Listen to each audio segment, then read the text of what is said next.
Parte 2. Reze como Paulo. Cartas da prisão.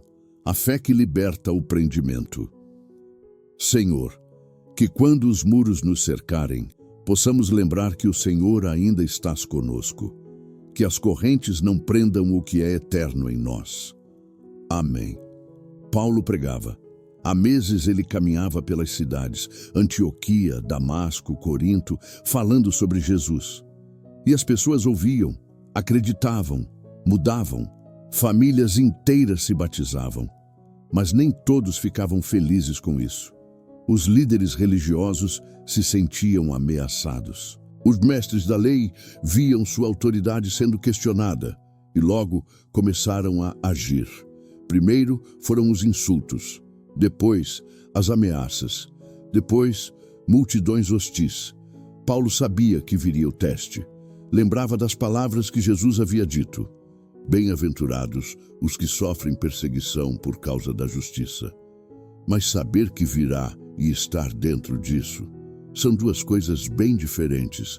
Tudo aconteceu rápido. Uma noite, enquanto Paulo dormia em uma casa amiga, os guardas chegaram. Não havia explicação legal clara, apenas acusações vagas sobre agitar o povo e blasfêmia. Quando o levantaram do chão, ainda tonto de sono, Paulo sentiu o peso das correntes sendo colocadas em seus pulsos. Venha conosco, disse o guarda, sem violência, mas também sem compaixão. E foi assim que Paulo, que havia corrido pelas estradas pregando liberdade em Cristo, se viu atrás de barras. Naquele primeiro dia na cela, ele não orou, não porque não quisesse, mas porque não sabia o que pedir. A situação não fazia sentido. Ele havia sido transformado por Deus em Damasco, havia deixado tudo, sua reputação, sua carreira segura, suas amizades. Havia enfrentado insultos, rejeições, fome, e agora estava aqui, preso. Por quê? Perguntou em voz alta para a parede vazia. A resposta foi apenas o eco da sua própria voz. Quando a fé encontra a escuridão. Os 3 primeiros dias foram os piores. Não pela fome, havia comida. Não pelas correntes, doía, mas era suportável. Mas pela solidão. E pior, pela dúvida.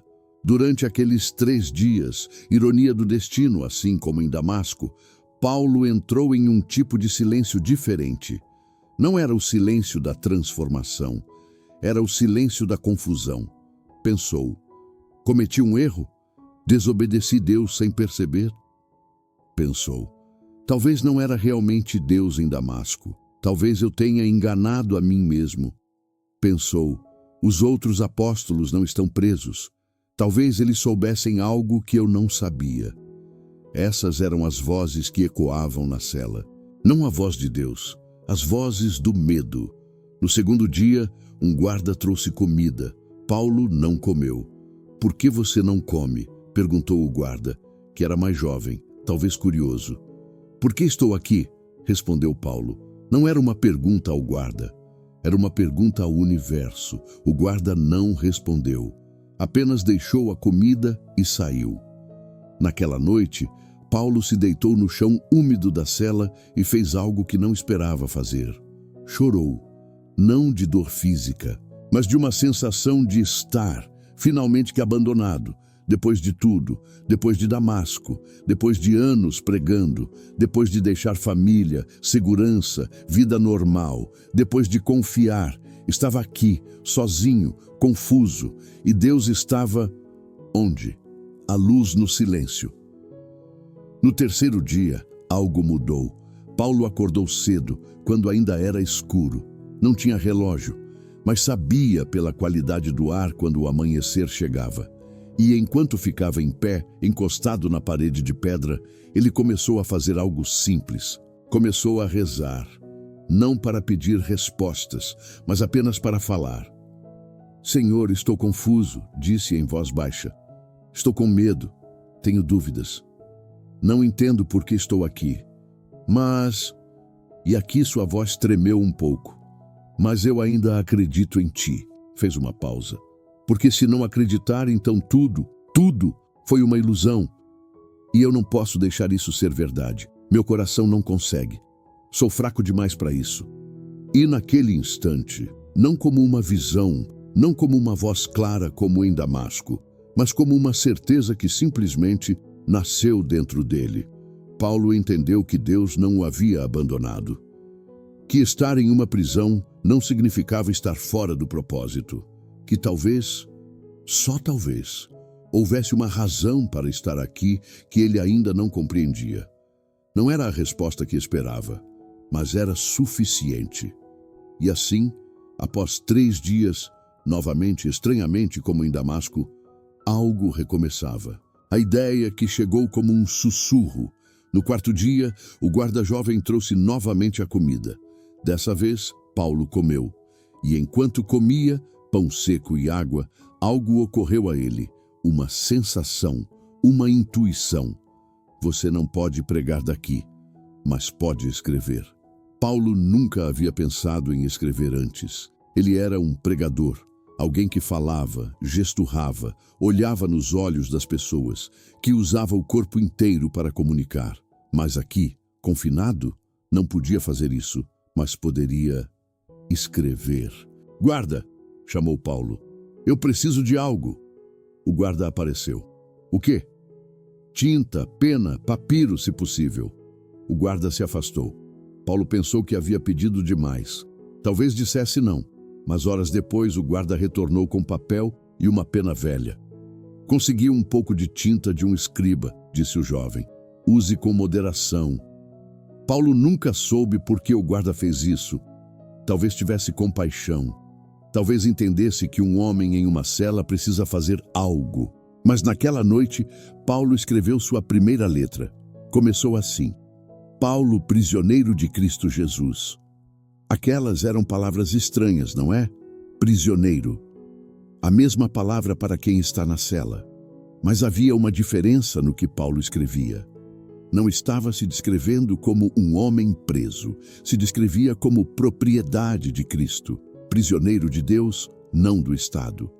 E enquanto escrevia, algo dentro dele começou a se movimentar novamente. Esperança. Não porque a situação tivesse mudado. A cela era a mesma. As correntes ainda prendiam seus pulsos, mas porque havia descoberto que havia uma coisa, apenas uma, que as correntes não podiam prender: sua mente, seu coração, sua fé, e tinta, papel e uma pena velha. Escreveu toda a noite, quando as palavras encontram poder. Passaram-se semanas. Paulo continuava preso, mas não era mais apenas prisão. A cada noite ele escrevia, horas e horas, até sua mão doer. Escrevia sobre fé, graça, resistência. Escrevia sobre como Deus havia o salvo. Escrevia sobre Jesus de formas que nunca havia conseguido enquanto pregava. Por quê? Porque quando você escreve, você tem que pensar mais. Tem que escolher as palavras com cuidado. Tem que confrontar suas próprias dúvidas enquanto as coloca no papel. Escrevendo, Paulo se descobria, redescobria-se. E então, um dia, o jovem guarda apareceu na cela durante a madrugada. "Há alguém aqui que quer entregá-lo aos coríntios", sussurrou. "Uma viagem comercial passa pela cidade. Se você escrever, eles levarão." Paulo parou.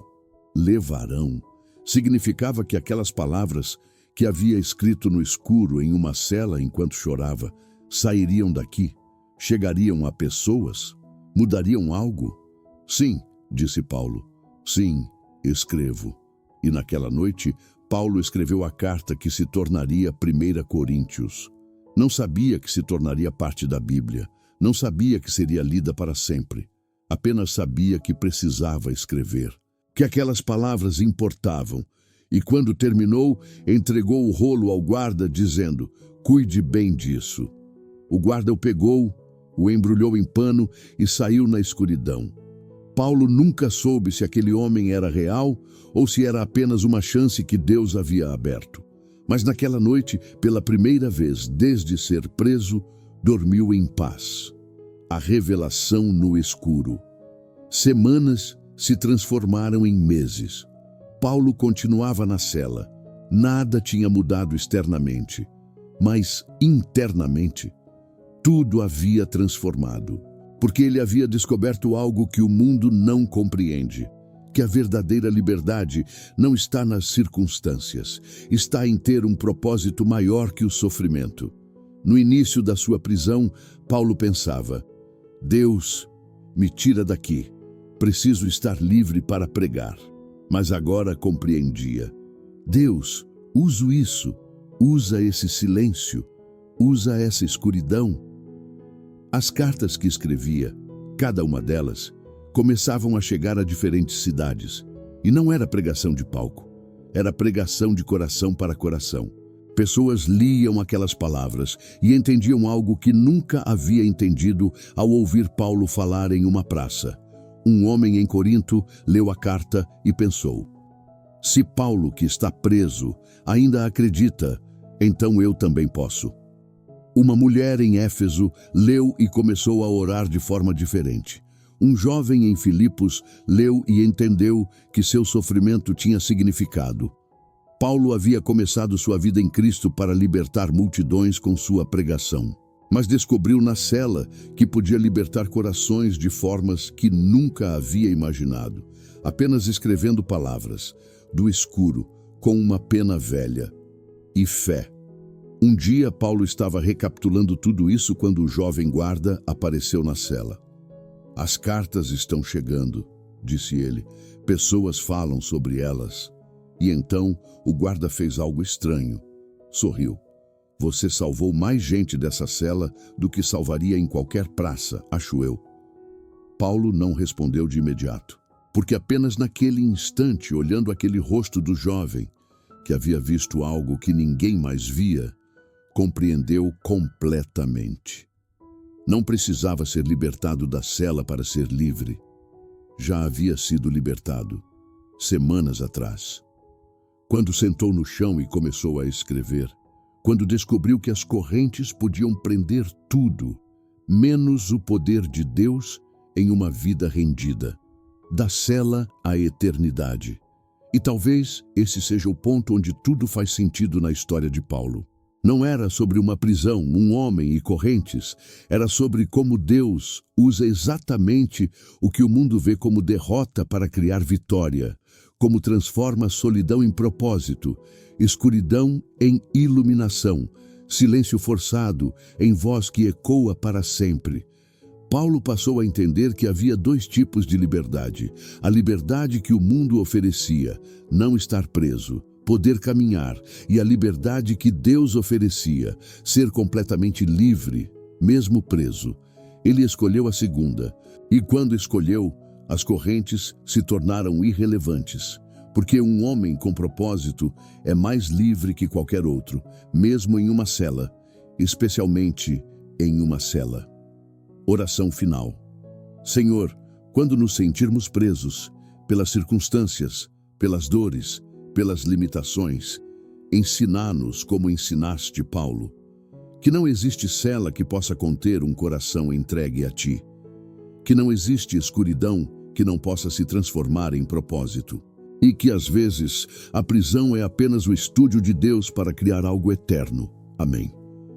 Você pode estar em sua própria cela agora, não literalmente, mas uma cela de circunstâncias, de medo, de limitações. Talvez Deus te colocou ali não para te punir, mas para te mostrar algo que você só aprenderia no silêncio. Então, antes de fechar este vídeo, fale com Deus.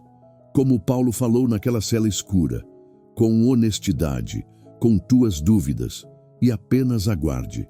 Porque o mesmo Deus que falou a Paulo ainda fala, às vezes em sussurros, às vezes em ideias que parecem simples, mas fala. No próximo episódio, veremos o final de Paulo, como aquelas cartas se tornaram mensagens eternas e como a sua vida terminou, quando o prisioneiro finalmente se tornou o que sempre foi, um vaso escolhido. Então se inscreva para não perder. E nos comentários me diz: minha cela se tornou meu refúgio, porque eu quero ler suas histórias também. O mesmo Deus que libertou Paulo também quer libertar você. Fique com Deus.